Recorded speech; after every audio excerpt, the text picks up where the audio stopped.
мегӯянд, ки осорхонаи таъриху кишваршиносии вилояти Хатлон Авасто фарогири таъриху бозёфтаи кӯҳани вилояти Хатлон аст. ҳар фарде, ки ба ин осорхона меравад, аз тамошои нигораю ёдгориҳои ҷолиби ин боргоҳ лаззат мебарад. то ҳол мардум бо ин осорхона ҳамкорӣ доранд ва бозёфтаи худро ба ин ҷо меоранд.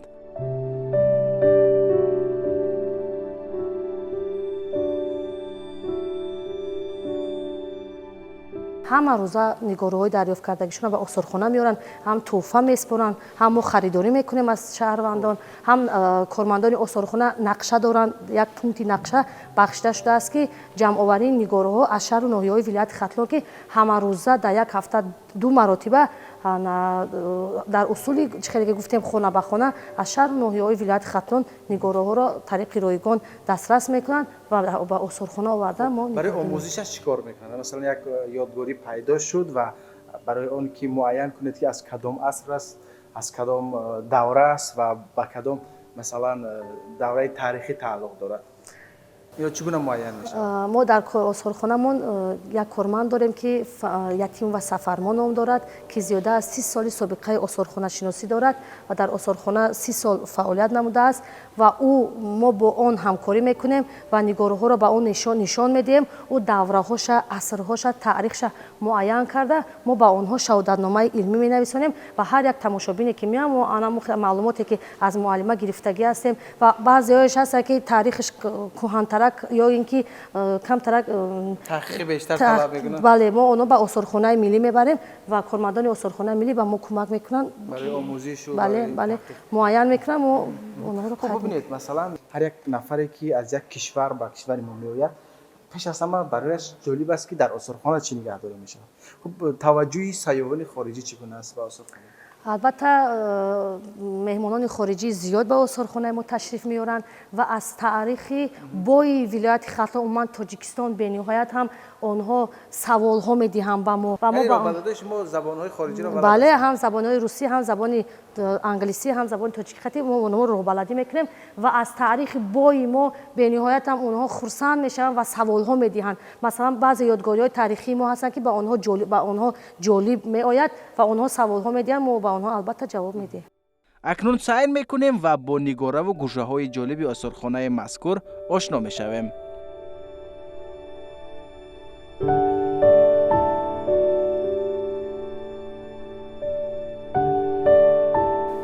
гӯшаи аввалине ки дар осорхонаи таъриху кишваршиносии вилояти Хатлон тартиб дода шудааст, ҳамин гӯша аст, гӯшаи табиати вилояти Хатлон аз бешаи павангон ва умуман растаниву набототе ки дар вилояти Хатлон ҳастанд дар ин ҷо ҳифз шудааст. Масалан, хоки ёбоӣ, оҳу ва ин паррандаҳое ки дар ин ҷо ҳастанд, амсилаи онҳоро ин ҷо ҷамъоварӣ карданд ва ин як намунае ҳаст барои ҳар нафаре ки мехоҳад дар бораи табиати вилояти Хатлон маълумот дошта бошад, аввал меояд аз ҳамин ҷо дидан мекунад ва як маълумоти кофӣ барои худ мегирад. Ва дӯстони азиз, маълумотҳои дигарро дар бораи гӯшаҳои дигар аз роҳбаладон хоҳем шунид. Салом алейкум, Фурқат ҳастам. Шумо? Давлату Наҳтулло, корманди осорхона. Хуб, биёед дар бораи ананамин гӯша ҳарф мезанем. Ин гӯша асри санг аст. Бале, дар ин диёра ма таърихи қадим оғоз меёбад. Дар ин диёра ма тарзи зиндагии одамони қадимтарин яъне нишон дода шудааст. Асли санг ки давраи дурударозтарини таърихи инсоният ба ҳисоб меравад. Бостоншиносон муайян карданд ки инсоният 99% умри худро дар асри санг гузаронидааст. Албатта барои он асри санг ном мебаранд ки одамони қадимтарин тамоми олотҳои худро аз санг месохтанд. Ба ҳам хотир ин ҷомеаро ҷомеаи ибтидоии асри санг ном мебаранд. Як суол, ҳамин амсиларо ки сохт? аз тарафи рассомони ҳамин осорхона пирупадар ва Хайрулло Давлатов тасвир карданд. Ташаккури зиёд ва хеле зебо аст. дар баробари оне ки мо як давраи таърихиро дар ин ҷо мебинем, ҳамчунин як асари ҳунарӣ масалан дар он ҷо зебоӣ ҳаст ва мебинем ки воқеан ҳам бо як маҳорати хоса сохта шудааст. яке аз бошишгоҳи қадимтарин ки аз Тоҷикистон дарёфт шудааст бо номи Кулара маъруф аст ки дар ноҳияи Ховалин ҷойгир аст. таърихи 950,000 сола ва ямин сола дорад ки дар ин диёрма ки чихеле ки шумо мебинед. Бале, хуб, ташаккури зиёд. Хуб, ба қисмати дигар мегузарем. اینجا نیز و اسباب آلات‌هایی که از дар اون زمان витрин ҳамин диёрема дар инҷо олотҳои давраи асри санг ки ба намоиш гузошта шудааст ва табре суфтаи асрҳои севду از کجا پیدا شدن اینا؟ аз хадаи кулдараи ноҳияи хувалин خب яке аз бошҳои қадимтарин ки дар инҷо шудааст ва дар инҷо табари суфтаи асрҳои севду намуди сиёҳчароғ ки ба воситаи сиёҳчароғ одамони қадимтарин хунаҳоро равшан мекарданд дар инҷо сарназдаҳо ва шонае ки аз устухони фил тайёр карда шудааст дар ин витрина ба намоиш гузошта шудааст.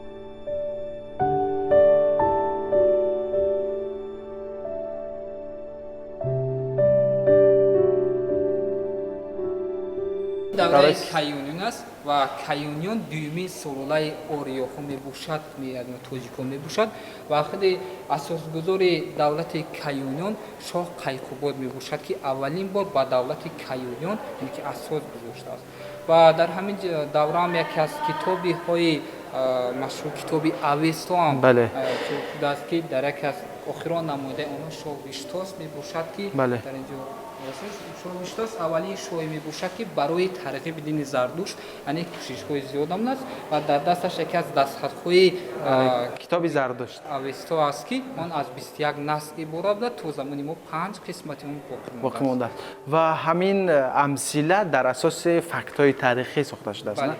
این رو کی ساخت؟ این از طرف همین رسمون پیر و پدر و خیرالله دولتوف واقعا من فکر میکنم که همون وقتی که اینها رو می ساختن حتما که با مورخان همکاری زیستی داشتن نه؟ بله مورخان همکاری داشتن و مرکزی دولت کیونیون شهر بلخ به اسم میرفت حدود ولایت ختلان به حیاتی همین شهر بلخ خب واقعا هم یک اثر هنری زیباست هم یک نمونه تاریخی جالب است. تشکر. خوب به قسمت دیگر میگذاریم. خب اینجا امثله شهرکی تخت سنگین است سنگین و بزرگترین یادگاری جهانی دوره نوبختر این شهرکی تخت سنگین میباشد که شهرکی تخت سنگین در دهه تشک‌توشی ناحیه قبودیان جایگزین شده است. این شهرک اثرهای 4 و 3 میلادی ارزی هستی کرده است. برای این شهرک نام تخت سنگین را گرفته است که تمام در و دیوارهایش از سنگ ساخته شده است. در مؤسسه دولتی استورخانه تاریخ و کشورشناسی ولایت ختلان به نام اوستا مکت شهرک تخت سنگین که با معرض تماشا گذاشته شده است. هنگام گفتگوهای باستانشناسان معلوم گردید است که در درون همین قصر مردم قربانی‌های زیاد می‌گذرانید. تمام بایگری خود را برای خدایان معبد توفا می‌کرد که در همین قسمت شهرک تخت سنگین البته معبد بود. عبادتگاه. بله. حالا یک از سبب‌هایی که توجه تاریخ‌نگاران به این محل جلب کرده است این دریافت خزینه اموداری میباشد که سال‌های 19 بازرگان بخارای برای به دست مصنوعات فراوان محصول هنرمندان را به بازار هندوستان میبرند. بعدتر وقتی که در همون دوره هندوستان که مستملکه انگلیس بود به همین خاطر بسیار از تاجران مشهور هندوستانی انگلیس‌ها بودند. بعدتر همین خزینه‌ای که اموداری که 1300 نامگوی جواهرات طلایی بودند مثلا آرابچرخ طلایگانی شاه قیقوباد و دیگر هوی نقرگین و آن بعدتر که از طرف تاجران انگلیس خریداری کرده میشد. حالا در شهر لندنی بریتانیای کبیر که محفوظ میباشد. بله و همین یادگاری‌های بعضی از یادگاری‌های تخت سنگی در آثارخانه ملی نیز هست. بله. خب و این سنگ‌ها و اینا نیز از اونجا هایی که شما می‌بینید از مکان جایگیری تخت سنگین با آثارخانه همچون نگاره آورده شده است.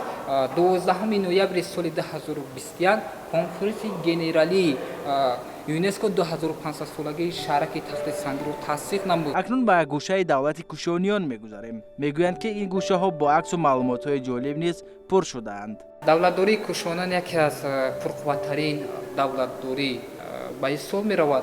آن در عصر 1 میلادی تشکیل شده است تا عصر 4 میلادی دوام کرده است. زیاد این دولتداری زیاد 400 سال ارزی هستی کرده است. در این رسمی که شما می‌بینید سربازان سوارای دوره کوشانیان که طرز либоспӯшӣ Бале. сарбозони давраи кушонӣ дар ин расм албатта нишон дода шудааст. ва ин ёдгориҳо низ аз ҳамун давра аст. бале маркази давлати каюнон яъне шаҳр дар аввал шаҳри бактара буд ёки балх буд. Балх.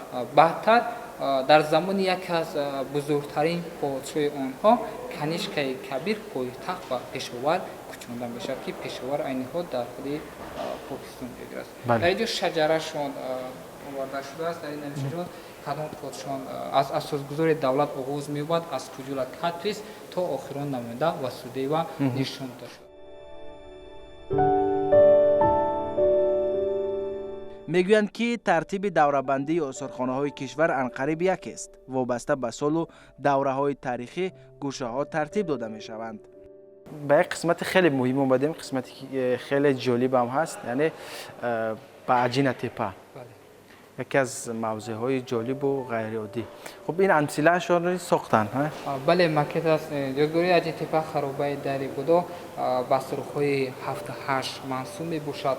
ин ёдгории соли 1959 дар масофаи 3 километр сарҳози Киров ноҳияи Вахш аввалин бора дарёфт мегардад, кашф мегардад аз тарафи бостоншинос Зейман.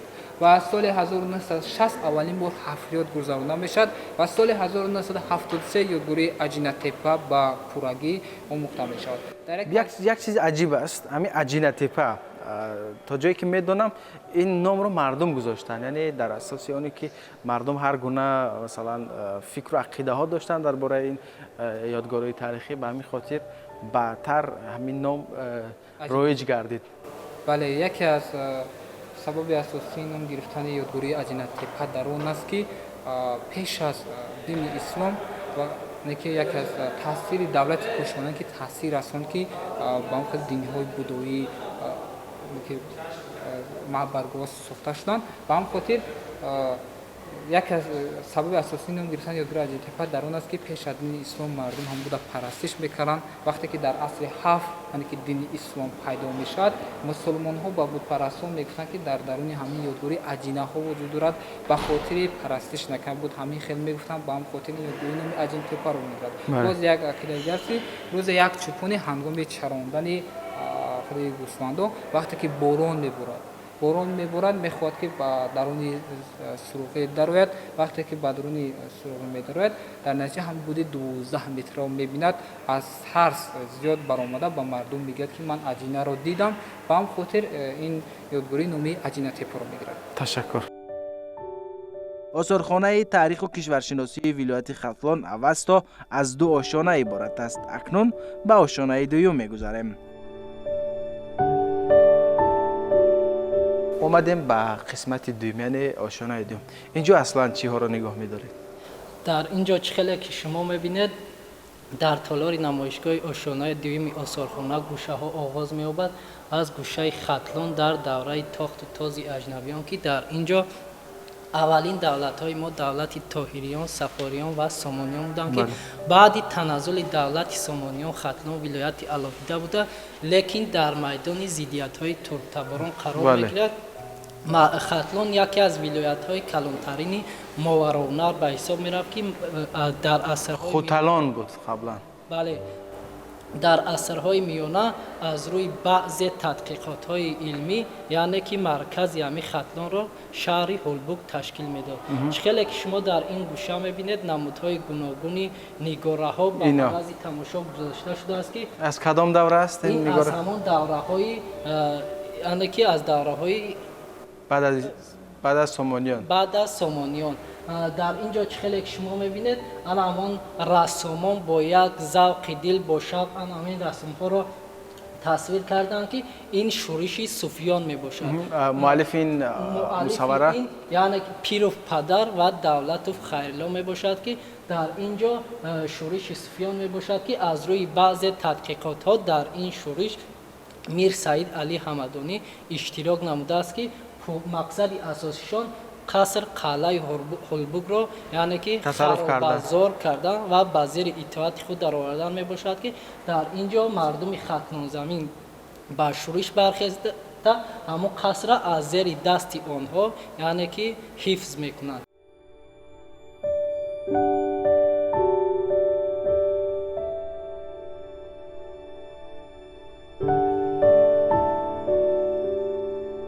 خب از روی عکسایی که در اینجا نگه داشته شده است این دوران شوروی است.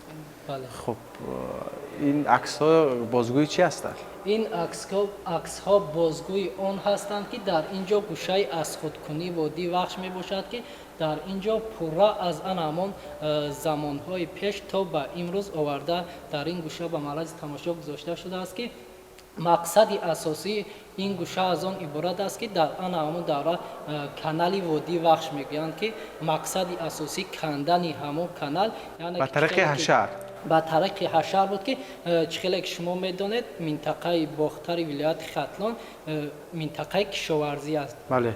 که در اینجا نوع‌های گوناگونی پخته‌های خوش صفت کشت کرده میشند که وقتی که با طریق حشر اما کانال براه میمونند میبینند که کار به نهایت وزین است. از امریکا، مسکو و دیگر جایها یک چند سماسوال، اکسکواتور دیگر تکنیک‌ها وارد میکنند که این کانال به یک درجه آسان به اتمام میرسانند. میگویند که در قسمت دوم موقع بیشتر را گوشه های هنرمندی و رسم و آیین مردم اشغال میکنند. این گوشه ها به سیاحان خارجی نیز پسند است. این گوشه اتنوگرافی است حتما. خیلی که شما میدانید جمهوری تاجیکستان منطقهش کوهسار می باشد. از همین سبب در اینجا اتنوگرافی مردم کوهستان به معرض تماشا گذاشته شده است که خیلی که میبینید این حیاتی خلقی تاجیک یعنی که طرز زیست زندگانی خلقی تاجیک نشان داده شده است که البته در خاندان هر یک تاجیک وقتی که وارد میشنه میشویم این طرز زندگی البته در آنجا دیده میشود. بله اینجا طرز لباس پوشی مادر تاجیک نشان داده شده است که چه لباس به بر میکند و آرایش خانه چگونه بود؟ آرایش خانه، چای لاب، کد عموما این یک خاصی تاجیکا است. خاصی تاجیکی است که با یک درجه بلند معماری از طرف رسامان در اینجا به معرض تماشا گذاشته شده است. یکی از چیز دیگرش جالبی آن است که خیلی شما در اینجا میبینید حیاتی هر یک فرد تاجیک از گوهره آغاز می‌یابد که در این خانه در این دیورما گوهره جای کرده شده است. بله واقعا زیبا است. بله تشکر. اون طرف نیز یادگاری های اتنوگرافی است، یعنی همون گلدوزی و هنرهای مردمی که در ولایت ختلان بیشتر معمول است. مثلا چکن ها و همین دیوارنگاری هایی که در خانه هر یک مردم دیده می شود. واقعا خیلی کار دستی زیبا است. بله خیلی که شما میدونید سالهای 2019 21 سالهای رشد دهات سیاحی و هنرهای مردمی اعلان شده بود. از همین سبب ما کوشش نمودیم که در اینجا لباس های ملی یعنی که گوشه مردم شناسی را به معرض تماشابینان گذاریم. انا همان لباس ها دوری ها دیگر نمود نگاره های است که ما در اینجا به معرض تماشا گذاشتیم که تا اینکه دقت سیاحان داخلی و خارجی را به خود جلب کند. در برابر اونه که ما اینجا بیننده عزیز یک مثلا موضع تاریخی رو میبینیم، همچنین باید یادآور شویم که کاری هنری است، یعنی یک نفر هنرمند، یک نفر مصور برای تصویر کردن، برای ساختن همین گوشه ها زحمت خیلی زیبا کشیده است. بله چخیلی که شما میبینید در اینجا گوشه عالم تمدنی آشنا است. چخیلی که میدانیم در ولایت ختلان ملت ها و خلقیت های گوناگون زندگی میکنند که از همین سبب رسامان ولایت ختلان کوشش کردند که طرز زیست و زندگانی آنها را هر یک خلقیت را در آیده لقای ها، روس ها، ترکمن ها را تصویر کنند که تا اینکه دیگران از طرز زیست زندگانی هنری آنها آگاهی. یعنی امروز نیست همین گونه مردم هستند و در همین شکل و شیوه زندگی میکنند در منطقه ختل. آنها یعنی که در این گوشه ها پورا به معرض تماشا گذاشته شده است که تا حال همان رسم و رسوم آنها حفظ می شود. کرده می شود. تشکر. به قسمت دیگر میگذاریم. در نمایش من کارهای هنری رو میبینم، مثلا کندلکاری، صنعت تصویری و مثلا کارهای کنده‌کاری و من هنرهای مردمی که در تمام منطقه های تاجیکستان رشد کرده است.